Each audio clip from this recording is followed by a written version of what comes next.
یہ روایت ہے امام جعفر صادق علیہ الصلوۃ والسلام کی.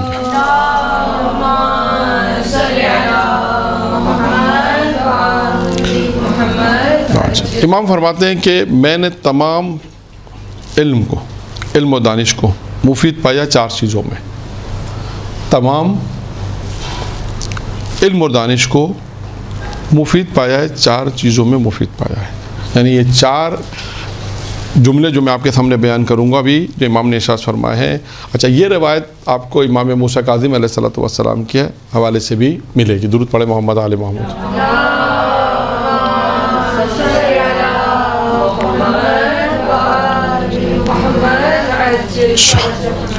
امام نے کیا فرمایا؟ پہلی چیز کیا؟ یعنی 4 تمام علوم کو، ان تمام علوم تمام علم کو.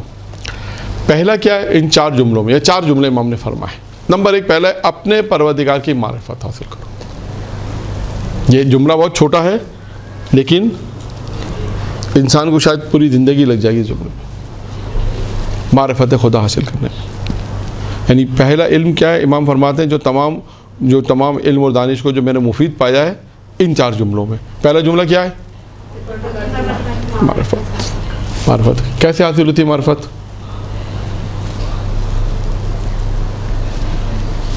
جی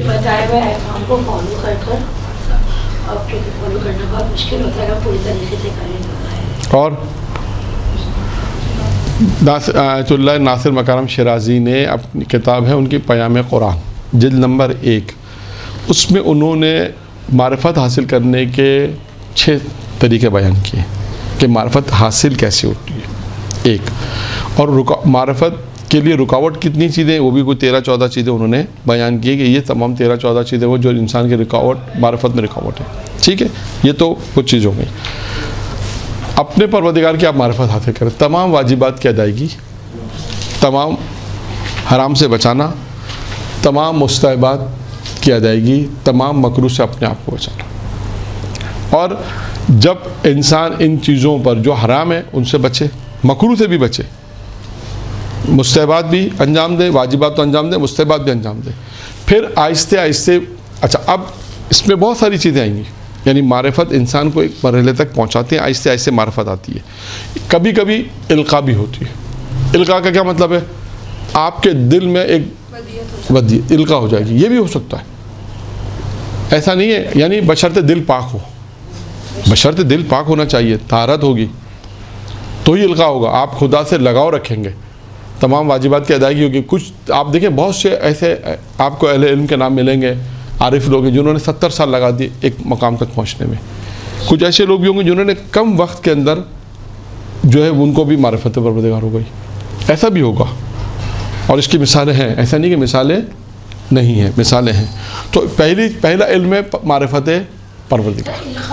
القاء یعنی آسان الفاظ میں جسے ہم کہہ سکتے ہیں آپ کو ایک الہام ہو جائے گا. الہام ہونا، القاء نہیں الہام ہونا، الہام ہونا. یعنی آپ بیٹھے ہیں، بیٹھی ہیں، کوئی چیز قدرتی طور پہ آپ کے ذہن میں آ گئی، ایسا ہونے والا، یا یہ ایک چیز ہے، کوئی چیز معرفت آ گئی کہ یار ایسا میں کیوں کروں، یہ کام تو مجھے نہیں کرنا چاہیے. یعنی کوئی ایسی چیز جو القاء ہو جاتی ہے، معرفت جسے ہم کہتے ہیں وہ تک معرفت ہے، اور وہ چیز انسان کو ایک منزل تک پہنچا دیتی ہے. اب یہ خود ایک موضوع کے اپنے پر دیکھیں معرفت. اچھا اب معرفت کیسی ہونی چاہیے؟ اب میں آپ کو شاید پہلے بھی قصہ بیان کے چلے دوبارہ بیان کر دیتا ہوں، معلوم نہیں کہ یہ قصہ کتنے لوگوں نے سنا ہے. کہ دیکھیں جب انسان اس منزل تک پہنچتا ہے نا، ایک منزل ہے، نماز، دعا، مناجات، تسبیح، تحلیل، انسان زیارات، حج، عمرہ، اہل بیت سے معرفت، توسل، یہ بالآخر انسان کو کہیں نہ کہیں پہنچا دیتی ہے. پھر جا کے انسان اترتا ہے. اچھا اب جو میں واقعہ بیان کر رہا ہوں یہ ایک نبی کا ہے. نبی ہے کون ہے؟ ذوالقرنین، جو بادشاہ بھی تھے. نبی بادشاہ تھے، ایک مقام سے گزر رہے تھے. سنا یہ واقعہ آپ نے کسی نے؟ نہیں سنا. ایک مقام سے گزر رہے تھے. یعنی میں آپ کو معرفت کی مثال دے رہا ہوں کہ معرفت کسے کہتے ہیں. یہ سوال اپنے مقام پر بھی ہے کہ معرفت آتی کیسے، وہ اپنا ایک سوال ہے. اب میں آپ کو صرف اینڈ سمجھا رہا ہوں کہ دیکھیں معرفت کسے کہتے ہیں. جب انسان ایک مقام پر پہنچتا ہے تو وہ ایک مقام یہ مقام ہے معرفت کا. جب نبی خدا ایک جگہ سے گزر رہے تھے، ذوالقرنین ایک نبی خدا گزر رہے تھے، تو جب بادشاہ تھے جب بادشاہ گزرتا ہے تو تھوڑا نظام دھرم برم ہوتا ہے. تو بادشاہ نے جناب ذوالقرنین نبی نے دیکھا کہ ایک شخص ہے جو خدا کی عبادت کر رہا ہے، یعنی اس پر یہ اثر ہی نہیں پڑ رہا کہ میں یہاں سے گزر رہا ہوں. یہ کیسا بندہ ہے؟ لوگ ادھر ادھر ہو رہے ہیں. اس زمانے میں جو بھی اسباب رہے ہوں گے، تھوڑا شور مچا ہوگا. یہ شخص ہے جو خدا کی عبادت کر رہا ہے اور اس کے پر کوئی اثر نہیں ہو رہا، وہ اپنی عبادت میں مشغول ہے، اپنی عبادت میں مشغول ہے. جب اس نے عبادت کر لی اور جب وہ فارغ ہوا تو نبی خدا نے اس سے سوال کیا. سنیے گا، سوال اور جواب بہت مہم ہے دونوں. یہی موضوع ہے ہمارا معرفت. سوال کیا کہا کہ تجھے نہیں معلوم یہاں سے میرا لشکر گزر رہا تھا اور تجھے متوجہ ہی نہیں ہوا کچھ، یہاں سے میرا لشکر گزر رہا تھا. اس نے جواب کیا دیا؟ اس نے کہا میں جس خدا کی عبادت کر رہا تھا اس کا لشکر آپ کے لشکر سے بڑا ہے. یہ ہے معرفت. کہ میں جس خدا کی عبادت کر رہا تھا اس کا لشکر آپ کے لشکر سے کہیں زیادہ بڑا ہے. اب جناب ذوالقرنین نے نبی نے جب یہ سنا تو ایک دم سے چونک کے، جیسے ہم کہتے ہیں کتنا لاجواب، یعنی اس کو کہتے ہیں لاجواب جواب میں لاجواب کر دیا ان کو. ٹھیک. اب انہوں آفر دی، انہیں ایک آفر دی. کیا آفر دی؟ کہ بھئی تم ہمارے اسباب میں آ جاؤ، ہمارے دوستوں میں آ جاؤ، ہمارے ساتھ آ جاؤ. تو کہا کہ نہیں آتا میں آپ کے ساتھ. کہا میں نہیں آؤں گا آپ کے ساتھ. کہا کیوں؟ کہا مجھے ضمانت دیں. کہا کس چیز کی ضمانت دیں؟ کہا مجھے ضمانت دیں ایسی نعمت کی جس میں زوال نہ ہو. ایک ایسی نعمت کی جس میں، ایسی جوانی جس میں بڑھاپا، ایسی زندگی جس میں، اور ایسی صحت جس میں بیماری نہ ہو. 4 ضمانت مانگی. کس نے مانگی؟ اس شخص نے مانگی. کس سے مانگی؟ نبی سے مانگی. کیا ضمانت مانگی؟ ایسی زحمت جس میں زوال، ایسی زندگی جس میں، ایسی صحت، ایسی جوانی جس میں. تو نبی خدا نے کیا کہا؟ میں یہ ضمانت نہیں دے سکتا. اس شخص نے کہا میں جس خدا کی عبادت کرتا ہوں وہ ضمانت دیتا ہے. دیتا ضمانت. یہ ہے معرفت. یہ اینڈ ہے. یہ ہے معرفت. دیکھیں خدا کی کتنی معرفت ہے اسے. یہ ہے معرفت. اسے کہتے ہیں نا پروردگار کی معرفت. اب یہ آپ دیکھیں اس پہ اور بھی کیسے بہت سے واقعات ہیں کہ انسان کو پروردگار کی اپنی معرفت اور آتی ہے. بہرحال انسان اس کے اوپر لگا رہے، محنت کرتا رہے، کوشش کرتا رہے. جو ائمہ معصومین نے کہا نا کوشش کرو. کوشش کے بغیر کچھ نہیں ہوتا. کوشش حرام سے بچنے کی، واجبات کی ادائیگی کی، مستحبات کی ادائیگی کی، مکروہ سے جب انسان بچے گا تب جا کر ایک مقام پر پہنچے گا. تب جا کر انسان اور آپ یہ ذہن میں رکھیں کہ کبھی کبھی ایسا ہوتا ہے. میں نے اپنے استاد سے ایک سوال کیا تھا کہ آپ دیکھیں آپ نے بھی اپنی زندگی میں ایسے واقعہ سنو گے. ایک آدمی تھا جس نے 50 سال عبادت کی، 60 سال عبادت کی، شیطان آیا ساری عبادت ختم. ایسا ہے نہیں ہے؟ تو ایسا کیوں ہوتا ہے؟ بس کوئی بچے ہیں نہیں معرفت بھی تھی. نہیں میرا سوال یہ تھا استاد سے کہ بھائی ایک آدمی نے 50 سال عبادت کی، بنی اسرائیل کے بہت سے واقعات ہیں. 50 سال 100 سال عبادت کی، شیطان آیا بہکا دیا، کہتا سب ختم ہو گیا. تو میں نے کہا ایسا کیوں ہے؟ اس کی کوئی مثال ہے آپ کے پاس سمجھانے کے لیے؟ استاد نے تو دی مجھے ایک مثال سمجھانے کے لیے. آپ کے ذہن میں ہے کوئی مثال؟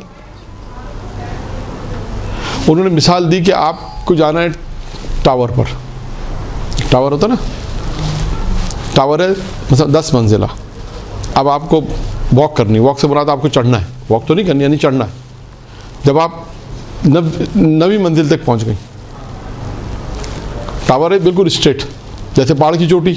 اب پہاڑ کی چوٹی تو ٹیڑھی بیڑھی تھی لیکن آپ کو پہنچنا ہوتا ہے. تو میں نے استاد سے پوچھا کہ اس نے کہا کہ اگر 9ویں منزل تک آپ پہنچ گئے اور آپ کا پیر پھسل گیا تو کیا ہوگا؟ کا پیر تو اتنا سا پھسلا ہے نا، چھوٹا ایک پیر تھا جو پھسل گیا. تو ایک پیر چھوٹے سے پھسلنے سے نقصان کیا ہوا؟ جو 90 تک آپ پہنچ گئے وہ سب ختم ہو گیا. کہ اس کی مثال بھی ایسی ہے کہ کہ آپ کی اتنی عبادت تھی شیطان نے ایک بہکایا ساری عبادتیں. یہ وجہ ہے کہ آپ وہاں آپ یہ کہہ سکتے ہیں میرا پیر تھوڑا سا پھسلاتا تو میں تھوڑا سا پیر پھسلاتا تو کیا فرق پڑتا تھوڑا سا پیر پھسلنے سے, لیکن گرے کہاں پر ہے؟ نیچے آ گیا. جب زمین پہ آ کے نیچے گرے تو سارا مسئلہ خراب ہو گیا. تو وہ ساری جو 90 تک آپ یہ کہہ سکتے ہیں میں 90 تک تو 9 فلور تک تو میں گئی تھی, تو کیا بولیں گے آپ کو انعام؟ آپ بولے میں 9 تک تو گئی تھی. کیوں؟ بولا ایک پیر پھسلنے کی وجہ سے کیا نقصان ہوا, وہ 9 تک بھی جانا تو وہ بھی کام نہیں آئے گا. کیسے مثال ایسی ہے کہ آپ نے 80 سال عبادت کی ہے نا بنی اسرائیل کے عابدوں میں, اتنی عبادت کی, شیطان آیا اور عبادت ان کو بہکایا کسی گناہ میں تو کہا کہ سب کے سب ضائع ہو گیا. بہت سے ایسے واقعات ملتے ہیں. تو لہٰذا یہ تمام چیزیں کہ انسان معرفت پروردگار انسان حاصل کرے. نمبر 1 کیا ہے؟ معرفت حاصل کرے. نمبر 2 اس روایت کو میں مکمل کر دوں. امام نے فرمایا 4 چیزیں ہیں, تمام علم اور دانش کو ان 4 چیزوں میں پایا. نمبر 1 اپنے پروردگار کی معرفت. نمبر 2 کیا ہے؟ یہ جانو یعنی اس کی بھی معرفت حاصل کرو کہ خدا نے تمہارے ساتھ کیا کیا کیا ہے, یعنی تمہیں کیا کیا نعمتیں دی ہیں, اس کی بھی معرفت رکھو کہ خدا نے تمہارے ساتھ کیا کیا کیا. اس سے مراد ہے کہ خدا نے تمہیں کیا کیا نعمتیں دی ہیں. ایک لمحے کے انسان سوچے تو صحیح کہ اللہ نے ہمیں زندگی دی, اللہ نے ہمیں ماں باپ دیے, بہن بھائی دیے, مال دیا, دولت دی, اولاد دی, اچھے دوست دیے, ماں باپ محبت کرنے والے دیے, دل دیا, دماغ دیا, باڈی دی, تمام چیزیں دی اللہ نے. ہر نعمت سوچے اللہ ایک لمحے کی سوچے اللہ نے مجھے کیا کیا نعمتیں دی ہیں. اچھی جاب دی, اچھا کام دیا, اچھے گھر والے دیے, اچھا خاندان دیا, تمام چیزیں انسان سوچے جو اللہ نے انسان کو دی. بالکل ایسے ہی ہے, ایسے ہی ہے. بس یہ امام فرماتے ہیں یہ بھی معرفت رکھو, اس چیز کو بھی معرفت جانو, پہچانو کہ اللہ نے تمہیں کیا کیا نعمتیں دی ہیں. یہ آب و ہوا, انسان زندہ ہے, سورج, چاند, ستارے, یہ پانی آپ دیکھیں چاہے کچھ بھی کر لیں پانی بالآخر انسان کو پانی چاہیے ہوتا ہے. کیا کتنا یا شربت پی لیں لیکن پانی کی پیاس جو ہے وہ پانی ہی اس کی مخلوق ہے, خدا نے اس کو. تو آپ دیکھیں یعنی ایک چھوٹی سی چیز کے اوپر دیکھیں, یعنی امام فرماتے ہیں اللہ کی نعمتوں کو یاد کرو. دیکھو اللہ نے تمہیں کون کون سی نعمتیں دی ہیں. نمبر 2 ہو گیا. نمبر 3 یہ بھی پہچانو کہ خدا تم سے کیا مطالبہ کرتا ہے, اس کی بھی معرفت حاصل کرو کہ خدا نے تمہیں کیا ذمہ داریاں دی ہیں. نماز, روزہ, حج, زکوٰۃ, واجبات, تمام واجبات. یعنی انسان سوچے کہ اللہ نے کیا ذمہ داریاں تم پر دی ہیں. اب خواتین ہیں تو خواتین کی ذمہ داری ہے, جینٹس ہیں تو ان کے حساب سے, مرد ہے تو ان کے حساب سے, لیڈیز ہے تو ان کے حساب سے, یعنی گھریلو ذمہ داری کے حوالے سے. اس کے علاوہ دیگر ذمہ داری ہے, واجبات کی ذمہ داری, تمام ذمہ داری واجبات کی مرد پہ بھی ہے, عورت پہ بھی ہے. امام فرماتے ہیں تمہیں اس کی بھی معرفت حاصل کرو. یہ نہیں کہ انسان بیٹھا ہوا ہے کہ اللہ نے مجھ پر نماز واجب کی تو میں کیوں پڑھوں نماز, اللہ نے روزہ واجب کیا تو کیوں واجب کیا, ٹھیک ہے کیا واجب, میں تو نہیں پڑھتا روزہ, میں تو نہیں رکھتا روزہ, میں تو اللہ معاف کر دے گا. جیسے معاف کرنے کا کانسیپٹ اور یہ جو کیا کہتے ہیں وہ جو قضاء عمری کی نماز پڑھی جاتی ہے, میں نے خود کچھ لوگوں کو دیکھا ہے ابھی تک, بزرگوں کو, بہت سارے جوانوں کو, جو سال میں 23 رمضان کو, میں نے خود ایسے لوگوں کو دیکھا ہے 23 رمضان والے دن 6 دن کی نماز وہی جو پڑھی ہوتی ہے قضاء عمری کی پڑھتے ہیں, and they feel totally relax. کیا پورے یہ لوگ عام جیسے مطلب مجھ جیسے نہیں, مطلب جو بھی ہم لوگ نماز پڑھتے ہیں ہم سب لوگ ہمیں ایک طرح سے بیوقوف سمجھتے ہیں کہ مطلب پورے سال نہیں. اصل میں اس کی دیکھیں اب نہیں معلوم کہ یہ چیز آئی کہاں سے, سوال پہلا یہ وہ دونوں کی جو پورے 60 سال گزار کے نہیں, وہ تو ٹھیک ہے, یہ کہاں سے آئے گا 6 دن کی پڑھ لو تو ساری زندگی پڑھ لی, یہ بھی ایک سوال ہے نا. نہیں خطیبوں نے نہیں پڑھا, یہ آیا ہے کہیں نہ کہیں سے, اس کی پارل ہسٹری ہوگی کہ کہیں نہ کہیں کسی نے کوئی روایت بیان کر دی, کسی نے کہا کہ اچھا یہ کر لو تو سب معاف, مثال کے طور پہ. ایسا نہیں ہے. جب وہی میں کہہ رہا ہوں تو یہ جب اصل میں وہ مس انڈرسٹینڈنگ یا غلط فہمی جیسے آپ کہتے ہیں, بہت سے آج بھی آپ کے گھروں میں, آج بھی ایسا بہت سے آپ کے گھروں کے اندر, ہمارے گھروں کے اندر سب جگہ کچھ چیزیں آئی گئی ہیں. اب کہاں سے آئی ہیں نہیں معلوم, مشترکہ محلوں میں رہنے سے, ہندوستان میں ساتھ رہنے سے, ہندو کے ساتھ رہنے سے. آج کتنی رسمیں شادی بیاہ کی جو رسمیں ساری کس کی ہیں, ہندوانہ رسم و رواج, آج تک لوگ اس کو کرتے ہیں. کچھ لوگوں نے چھوڑ دیا, کچھ لوگ نہیں کرتے, کہتا نہیں ہندوانہ اب اسلام کے طریقے پہ عمل کرتے ہیں, چھوڑ دیا لوگوں نے. لیکن کچھ کے آج بھی وہی بہت ساری چیزیں, جیسے مثال کے طور پہ اگر آپ مصلی بچھا دیں اور نماز نہ پڑھتے تو لوگ کیا کہتے ہیں, بقول کی تھی مولانا کہ یہ تو ہمارا کام ہے شیطان کو نماز پڑھانا. بھائی تو بڑا اچھا کام کر رہے ہیں ہم, تو شیطان کو نماز پڑھا رہے ہیں, یہ تو بہت اچھا کام کر رہے ہیں. یہ چپل الٹا ہو تو کیا کہتے ہیں, اللہ پہ لعنت جاتی, یہ کہتے تھے معاذ اللہ. یہ سب کیا ہے, یہ سب غلط رسومات ہیں. یہ وہ رسومات ہیں جو ساتھ رہنے کے ساتھ ساتھ آپ کے ہمارے خاندانوں میں کلچر کے اندر ڈیولپ ہو گئی، اور آج تک ہم بچوں کو وہ جن لوگوں نے دے دیا وہ آج تک چلتا ہوا رہا ہے۔ ایسی بہت ساری ہیں، تو میں نے دو مثالیں سے پیش کیے، اور بہت ساری ایسی رسم و رواج ہیں کہ جو ہمارے ہاں چلتی ہیں۔ یہ جیسی مثال ایک میں سمجھانے کے لیے دے رہا ہوں کہ بات وہ نہ ہو جائے، جیسے نیاز ہوتی ہے، ٹرافی پہ جو نیازی آتی ہے، جناب سیدہ کی نظر ہوتی ہے، کہتے ہیں مرد نہیں کھائیں گے۔ ہاں ہاں، اب تو ایک مثال دے رہا ہوں، اب جیسے مولانا صادق حسن صاحب نے ایک جملہ کہا تھا، اس لیے ان کے نام سے میں کوٹ کر دیتا ہوں۔ انہوں نے کہیں مجلس میں بہت پرانی بات پڑھی تھی کہ جیسے کنڈے ہوتے ہیں، کنڈے کھلانا مومن کو ثواب ہے، ٹھیک ہے نا۔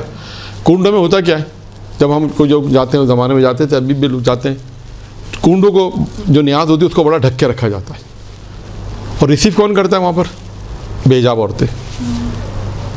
بعض اوقات ایسا ہوتا ہے، اب جب جاتے ہیں تو ریسیو کرنے کون آتی ہیں؟ گھر کی خواتین، وہ بالکل بے حجاب ہوتی ہیں۔ تو جملہ کہا کہ جن کو ڈھکنا چاہیے ان کو نہیں ڈھکا، اور جن کو اگر نہیں ڈھکیں تو کوئی فرق نہیں پڑتا ہے، ان کو ڈھک کے رکھتے ہیں۔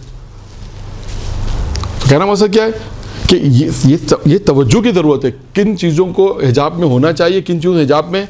اگر آپ نیاز نہ ڈھکیں فرض کریں تو کوئی فرق تو نہیں پڑے گا، لیکن اگر عورت بے حجاب ہو جائے فرق پڑے گا، معاشرہ خراب ہو جائے گا، فرق پڑے گا۔ تو کہنا مقصد کیا ہے، تو یہ ساری چیزیں ہوتی ہیں کہ جو ایک کلچر کے ڈیولپمنٹ کے ساتھ ساتھ جب آتی ہیں تو وہ پھر اس سے اپنے آپ کو جدا کرنا بڑا مشکل ہو جائے، جب آ کے دین آ کر آپ کو کہے کہ یہ آپ کا کام غلط ہے، یہ بے حجابی صحیح نہیں ہے، یہ کام صحیح نہیں ہے، تو اس وقت قبول کرنا بہت مشکل ہوتا ہے۔ لیکن جن لوگوں نے قبول کیا وہ آج سے قبول کر رہے ہیں، وہ بحجاب میں آتی ہیں، دسترخوان میں بیٹھی ہیں، اگر خاندان کے لوگ ہیں، جو بھی مثال کے طور پر جو بھی طریقہ کار ہے، تو اس کو اس طریقے سے جو اسلامی طریقہ اس پہ عمل کرتے ہیں۔ جو قبول کرتے ہیں وہ خاندان سے جدا بھی ہو جاتے ہیں۔ ہاں، تو ان کا لوگ بائیکاٹ نہیں، دیکھیں میں آپ کو بتاؤں، ہوں گے بہت سارے کیسز ایسے، لیکن جن لوگوں نے اللہ پہ اگر بھروسہ کیا بس ختم۔ آپ دیکھیں، آپ دیکھیں، آپ بہت ساری چیزیں ایسی ہیں کہ اگر آپ قبول کر رہے ہیں، ٹھیک ہے، بہت سی دفعہ کیا ہوگا، لوگ نہیں آئیں گے آپ کی شادی بیاہ میں، نہیں آئیں گے،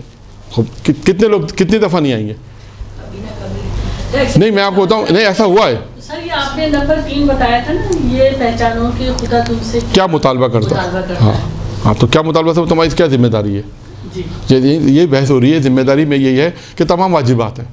آپ اس کے مثال میں آپ کو دوں کہ ہوا، آپ جو بائیکاٹ کی بات کریں، میں ایک شادی میں گیا تھا، انہوں نے پارٹیشن کیا، لیڈیز الگ جینٹس الگ، تو ایک ہمارے جاننے والے تھے بہت قریب کے، مجھے کہنے لگے کہ ایک صاحب آئے، کہنے لگے کہ یہ کیوں پارٹیشن کیوں کیا ہے، ہم تو چلے جائیں گے۔ کتنے لوگ تھے ایسے جانے والے؟ شاید 2-3، بس 5 100 میں 200 میں کتنے افراد جانے والے ہوں گے؟ وہ گئے پھر بھی نہیں، لیکن انہوں نے مجھے خود کوٹ کیا کہ اگر لوگ اس بات پہ ناراض ہوئے، تو میں نے کہا کتنے افراد ناراض ہوئے؟ دیکھیں، آپ ایک معیار بنا لیں، میں آپ کو ایک معیار بتاتا ہوں۔ مجھے خود ایک شخص نے کہا، ہمارے ساتھ کربلا میں ان کی دوستی ہو گئی تھی، خیر ان کی نکاح تو اس طرح ہوا جو ہونا نہیں چاہیے تھا، بہرحال جب شادی تھی مجھے کہیں گے آپ شادی میں آئیے گا، مجھے کہیں گے آپ مولانا شادی میں آئیے گا اور مس گیدرنگ ہوگی اور آپ آئیے گا ضرور۔ تو میں نے ایک سوال کیا، میں نے کہا امام حسین آئیں گے تمہاری شادی میں؟ خاموش ہو کے کوئی جواب نہیں۔ آپ ایسی شادی بیاہ رکھیں جیسے ائمہ ہے، بس یہ معیار ہے۔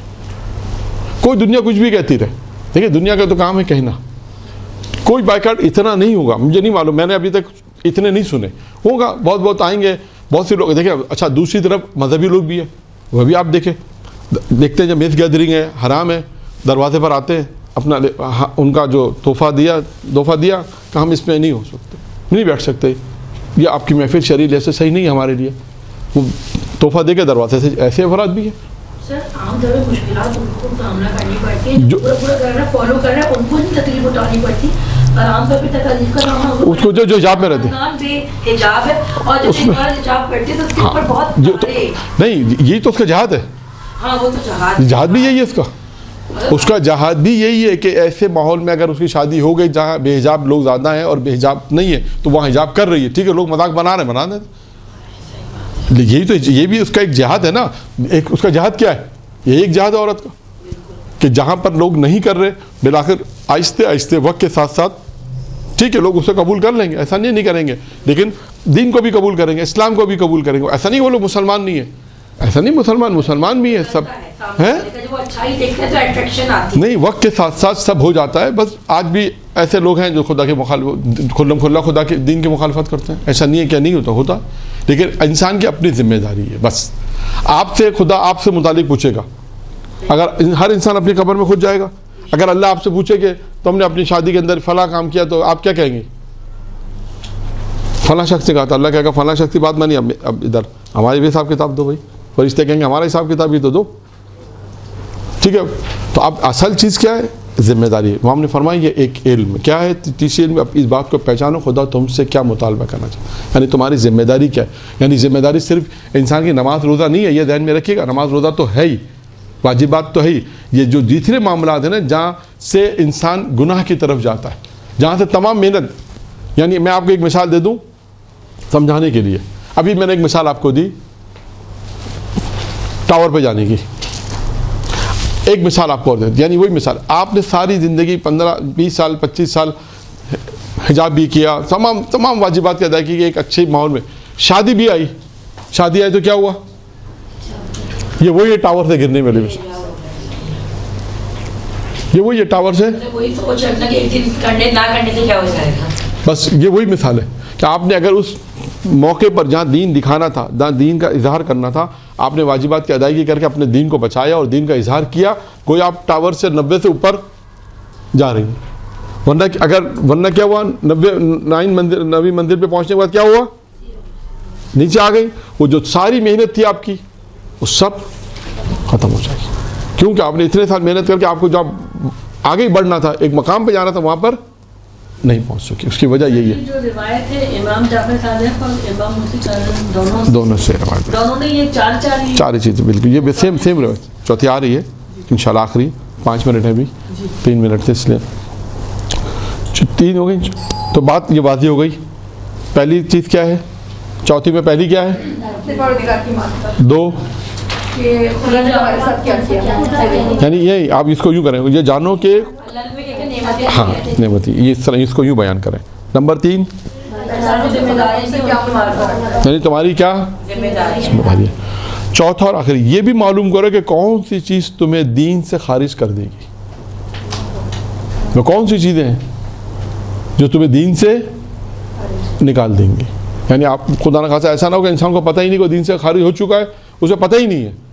کوئی ایسے عمل انجام دے رہا ہے جس سے وہ دین سے خارج ہو چکا، اسے پتہ ہی نہیں ہے.